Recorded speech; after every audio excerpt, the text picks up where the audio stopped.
ela pede para você falar um pouquinho da encarnação de psicopatas e narcisistas, sem empatia, que comprometem todo o entorno.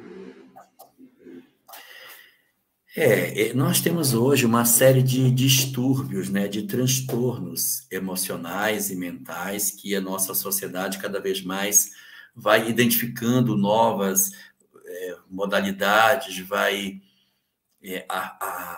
fazendo cada vez mais preciso o processo de diagnóstico, e não é que a gente esteja vivendo hoje um surgimento de novas modalidades, é porque antes a gente acabava não identificando.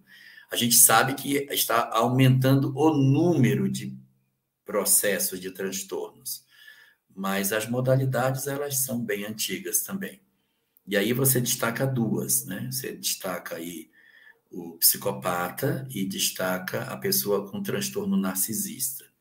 Importante observar que as pessoas que têm o transtorno narcisista, elas não são narcisistas 100%. É um transtorno. Então, há pessoas que têm mais e pessoas que têm menos a intensidade do narcisismo dentro delas. E essas pessoas, a pessoa narcisista, ela decorre de um grave problema que ela tem. É uma carência tão profunda, são almas profundamente, elas são tão carentes que elas escravizam os outros. Sabe quando a gente é muito ciumento e que a gente tenta controlar a vida da pessoa, quando o ciúme sai do controle e a pessoa passa a ser um vigilante do outro e não sufoca a relação? O que é? Foi ciúme, que é decorrente da insegurança. O narcisismo, ele nasce de uma sensação de que eu sou pequeno, é uma inveja, eu olho para o outro e digo, ele tem mais do que eu não tenho. Então, a luz do outro me incomoda.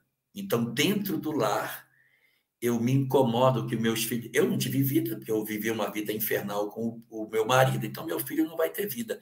Então, eu não aceito que os outros me deixem, eu não aceito que os outros sejam felizes, eu não aceito que os outros tenham sucesso.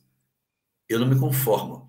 E se meus filhos têm sucesso, tem que ser creditado a mim e não a eles, porque fui eu que os criei, então o sucesso, os parabéns têm que ser meus. Na formatura do meu filho, no vestibular do meu filho, eu é que tenho que receber os parabéns. Essa é a visão muito típica do narcisista, a visão de que ele é o foco de todas as atenções. Nascido do quê? De uma profunda carência que a criatura possui.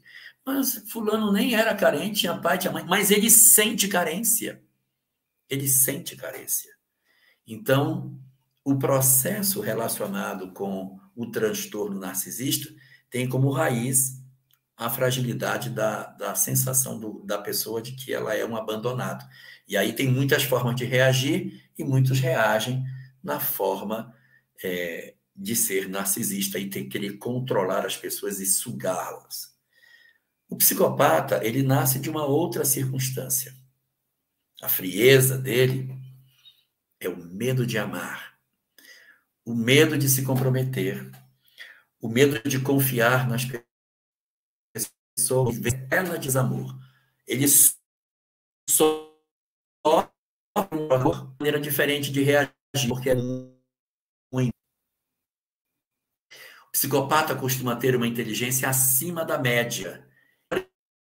Ele ter essa inteligência acima da média, ele tem uma tendência de manipular as pessoas com a inteligência que ele tem. E ele não pode confiar em ninguém porque ele já foi enganado. Então, a sensação de ser traído e enganado é que faz com que ele se escude no não sentimento.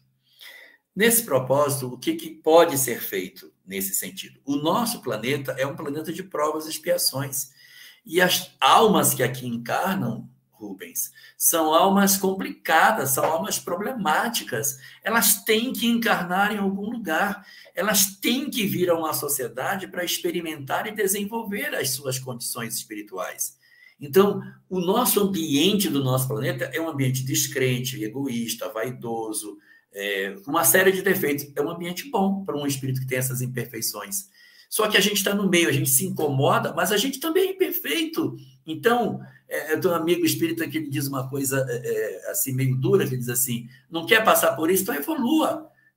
Vá para evolua, não quer evoluir, não quer passar pelo sofrimento. Então, nossa condição espiritual do nosso planeta é uma condição marcada por uma dinâmica de muitas almas sofridas e, consequentemente, isso é assim. Querer arrancá-los da sociedade, determinar a morte deles, é fazer com que esses indivíduos tenham pouco progresso. A gente precisa tentar, dentro da encarnação, tratá-los. Eu sei que psicopata não se trata, mas a gente tenta evitar com que eles saiam da vida, dando o maior tempo de vida possível, controlando para que eles não cometam seus crimes, embora só 30% cometa crime, o resto fica na sociedade traquinando. Então, a gente tem que dar a eles a condição de viver, mas alerta para que eles não façam vítimas entre nós.